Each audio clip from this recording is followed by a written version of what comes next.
Good morning, friends. Today, our topic is jurisdiction and powers of the Supreme Court. This is for Indian Constitution Network NCERT School Notes. So, जो Indian Supreme Court है उसके jurisdiction और powers हम यहाँ discuss करेंगे. Let's we start. Jurisdiction of Supreme Court is very extensive jurisdiction and vast powers of Supreme Court. Not only a federal court like the American Supreme Court, but also a final court of appeal like the British House of Lords, the upper house of the British Parliament. जो Supreme court की jurisdiction है वो बहुत ही विस्तृत है, wide है और supreme court के पास बहुत ही वास्ट पावर्स हैं किसी भी जजमेंट के लिए. न्याय क्षेत्र के अधिकार क्षेत्र है, जो न्याय का अधिकार क्षेत्र है उसके बारे में.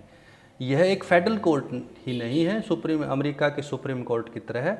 यह ब्रिटिश हाउस ऑफ लॉर्ड का जो अपीलीय जो हाउस है, ब्रिटिश पार्लियामेंट का जो अपर हाउस है, उस तरह की उसके पास फाइनल जो अपील की पावर भी सुप्रीम कोर्ट के पास है किसी भी डिसीजन, जजमेंट या किसी भी मानव अपने मौलिक अधिकारों के उल्लंघन के बारे में. It is also the final interpreter and guardian of the constitution. Constitution का ये फाइनल इंटरप्रेटर है. किसी भी बात की व्याख्या जो कि संविधान में लिखी हुई है उसका फाइनल जो इंटरप्रिटेशन है वो सुप्रीम कोर्ट है. और ये कोई भी वहाँ मौलिक अधिकार या कोई भी बात लिखी है उसका रक्षक भी है. Guarantor of the fundamental rights of the citizen. जो फंडामेंटल राइट है, मौलिक अधिकार है नागरिकों के, उसकी सुरक्षा का गारंटर भी है, उसकी सुरक्षा की गारंटी भी देता है. It has advisory and supervisory powers. इसके पास सलाहकारिक शक्तियाँ भी है और सुपरवाइजरी, ये सुपरविज़न भी कर सकता है किसी भी मैटर का supreme court of India. So let's start. और जो जुरिडिक्शन ऑफ सुप्रीम कोर्ट है मेजर, ये 4 जुरिडिक्शन है. Original jurisdiction, writ jurisdiction, appellate jurisdiction जिसे स्पेशल पावर्स कहा जाता है, एंड एडवाइजरी जुरिडिक्शन. इसके अलावा इसके अतिरिक्त जुरिडिक्शन ऑफ सुप्रीम कोर्ट है, कोर्ट ऑफ रिकॉर्ड है. ये सब जो सारे के सारे जो निर्णय इसके पास हुए हैं, इसके द्वारा हुए हैं, कोई भी इंटरप्रिटेशन हुई है किसी भी वाद विवाद में किसी भी प्रकार के, वो सारे के सारे इसके रिकॉर्ड रूम में मिल जाते हैं. तो रिकॉर्ड रखती है हर डिसीजन का, हर निर्णय का. दूसरा है पावर ऑफ जुडिशियल रिव्यू. ये किसी भी न्यायिक रिव्यू की कोई भी प्रक्रिया है, कोई भी जजमेंट है, उसका रिव्यू कर सकती है. उसके अलावा अदर पावर्स, दूसरी शक्तियाँ भी हैं जिसके पास हम डिस्कस करेंगे next one by one. First one, original jurisdiction. Original jurisdiction means cases that can be directly considered by the Supreme court. Original jurisdiction का मतलब है कुछ ऐसे केसेस जो सीधे के सीधे ही सुप्रीम कोर्ट के द्वारा कंसीडर किए जाते हैं. उनको नीचे लोअर कोर्ट या हाई कोर्ट में जाने की कोई ज़रूरत नहीं है, आवश्यकता नहीं है. वो सीधे के सीधे सुप्रीम कोर्ट सुन सकती है. This is original jurisdiction. The Supreme court decide the disputes between different units of the Indian federation. भारतीय संघ के अंदर जो अलग अलग यूनिट्स हैं, चाहे वो स्टेट्स हैं, चाहे वो ट्रिब्यूनल्स हैं, चाहे वो और गवर्नमेंट की बॉडीज़ हैं, एग्जीक्यूटिव के अंदर जो डिपार्टमेंट है, उनके केसेस को वो डायरेक्ट ही डिसाइड करती है, उनको सुन सकती है. This is original jurisdiction of Supreme Court. Other original jurisdiction में any disputes between the centre versus states और एंड स्टेट्स, चाहे सेंटर और स्टेट का या दूसरे स्टेट्स का हो, या कई बार मैटर स्टेट और दूसरी स्टेट्स के बीच में भी हो सकता है, या एक तरफ एक स्टेट हो दूसरी तरफ कई स्टेट्स हों, या एक तरफ आधी स्टेट्स हों कुछ स्टेट्स दूसरी तरफ हों, या सेंटर और स्टेट एक तरफ और कुछ स्टेट्स एक तरफ हों. ये सारे के सारे मैटर ओरिजिनल जुरिडिक्शन में सुप्रीम कोर्ट सुन सकती है. इन दीज फेडरल डिस्प्यूट्स के अंदर Supreme Court has exclusive original jurisdiction. Exclusive original jurisdiction means no other court can decide such disputes. ये डिस्प्यूट जो हैं, जो पीछे दिए गए हैं, ये सारे के सारे डिस्प्यूट्स हैं, कोई दूसरी कोर्ट डिसाइड नहीं कर सकती. मीन्स ये एक्सक्लूसिव उसी के क्षेत्राधिकार में है, सुप्रीम कोर्ट के ही जुरिडिक्शन में है. Original means that power to hear such disputes in the first instance not by way of appeal। ये अपील से नहीं आएंगे, सीधे के सीधे इस तरह के डिस्प्यूट सुप्रीम कोर्ट में आएंगे। This is exclusive original jurisdiction. Then इस तरह का एक शूट ओरिजिनल ज्यूरिडिक्शन के अंदर इसका एग्जाम्पल है 1961 में the first suit was brought by the West Bengal राज्य against the centre. The state government challenged, कौन सी state government? West Bengal state government challenge the constitutional validity of the coal bearing areas. Coal bearing areas act 1957 की जो constitutional validity को challenge किया वेस्ट बंगाल ने Supreme Court में।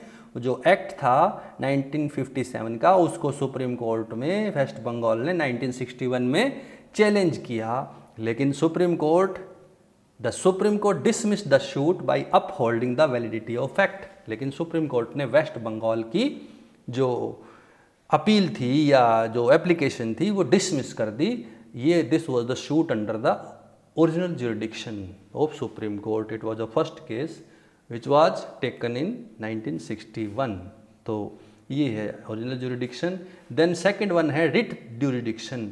Supreme Court is the defender and guarantor of the fundamental rights of the citizen. जो Supreme Court है वो रक्षक है और गारंटी देता है फंडामेंटल राइट्स की रक्षा करने की किसी भी सिटीजन की। Writ, the Supreme Court can give special orders in the form of writ. Supreme Court है रिट के रूप में स्पेशल ऑर्डर दे सकता है। The High Courts can also issue writ.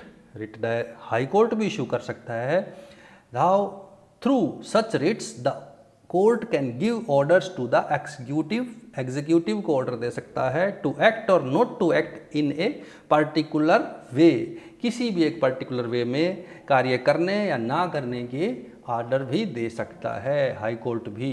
Then appellate jurisdiction. Appellate jurisdiction में है appeals in the constitutional matter. Constitutional matters में अपील की जा सकती है सुप्रीम कोर्ट में। अपील इन सिविल मैटर, जो सिविल मैटर हैं उनमें भी सुप्रीम कोर्ट में अपील की जा सकती है। सिविल मैटर जैसे किसी भी ज़मीन का, किसी जायदाद का या इस तरह का कोई मैटर है जो सिविल मैटर है उनमें अपील की जा सकती है। अपील्स इन क्रिमिनल मैटर्स, जो आपराधिक किस्म के मामले हैं उनमें भी सुप्रीम कोर्ट में अपील की जा सकती है। अपील्स इन स्पेशल लीव्स, कोई कानूनी मामला है, कोई कॉन्स्टिट्यूशनल मैटर है, उसमें भी स्पेशल अपील की जा सकती है सुप्रीम कोर्ट में। This is appellate jurisdiction of Supreme Court. Then advisory jurisdiction. The constitution article 143 authorizes the president of India to seek the opinion of the supreme court in the two categories of matter। दो category में कई बार president, हमारे महामहिम राष्ट्रपति हैं जो भारत के, वो सुप्रीम कोर्ट से सलाह ले सकते हैं। तो ये एडवाइजरी ज्यूरिडिक्शन है on any question of law, किसी कानूनी मसले पर। और दूसरा क्या है, कोई डिस्प्यूट ऐसा हो जो कि कॉन्स्टिट्यूशन से पहले की कोई संधि हो, एग्रीमेंट हो, उस पर कोई ऐसा मैटर आ जाए राष्ट्रपति जी के सामने, तो महामहिम राष्ट्रपति भारत के सुप्रीम कोर्ट से सलाह ले सकते हैं। ये सारी की सारी बातें advisory jurisdiction of Supreme Court में आती है। फिर अदर पावर्स हैं, जैसे ए कोर्ट ऑफ रिकॉर्ड्स हैं, सारे रिकॉर्ड उसके पास हैं, जो निर्णय से संबंधित, न्याय से संबंधित सारे रिकॉर्ड हैं सुप्रीम कोर्ट में रहेंगे। तो वो एक कोर्ट कीपर, रिकॉर्ड कीपर का भी काम करती है सुप्रीम कोर्ट। और दूसरा है पावर ऑफ जुडिशियल रिव्यू। जो सुप्रीम कोर्ट है किसी भी जजमेंट का, किसी भी डिसीजन का न्यायिक पुनर्निरीक्षण कर सकती है, दोबारा से उसको देख सकती है, उसको अवलोकन कर सकती है, उसका अध्ययन कर सकती है। उसके बाद अदर पावर्स आती है, it decides the dispute regarding election of president and vice president. कई बार प्रेसिडेंट और वाइस प्रेसिडेंट के इलेक्शन में कोई डिस्प्यूट अराइज हो जाता है, उसको भी सुप्रीम कोर्ट डिसाइड करती है और उसका डिसीजन फाइनल माना जाता है। Inquiries into the conduct and behaviour of the chairman and members of the UPSC, Union Public Service Commission के मेंबर्स और चेयरमैन के बिहेवियर के बारे में भी इंक्वायरी कर सकती है। देन है can review its own decision, अपने दिए हुए डिसीजन को भी रिव्यू कर सकती है। सपोज करो कोर्ट ने 10 साल पहले कोई डिसीजन दिया था, उसी मैटर पर दोबारा से उसको रिव्यू करके उस रिव्यू दोबारा चेंज भी कर सकती है। तो this is the other powers of Supreme Court, then it is authorized to withdraw the cases pending before the High Courts and dispose them itself. यह हाई कोर्ट के सामने कोई भी केस पेंडिंग है उसको डिस्पोज कर सकती है खुद ही, स्वयं ही संज्ञान लेके, इसके पास अथॉरिटी है एक प्रोसीजर के through. It's law is binding on all courts of India. इसके जो कानून है, इसके द्वारा दिए गए निर्णय भारत के क्षेत्र की सभी अदालतों पर लागू होते हैं. It is the ultimate interpreter of constitution. संविधान का ये एकमात्र इंटरप्रेटर है, व्याख्याता है. Then it was all about judiciary जो पावर्स थी या jurisdiction of Supreme Court. Thanks for watching my video. Please like, share and subscribe my channel, YouTube channel, that is Travel Teach. Thank you very much.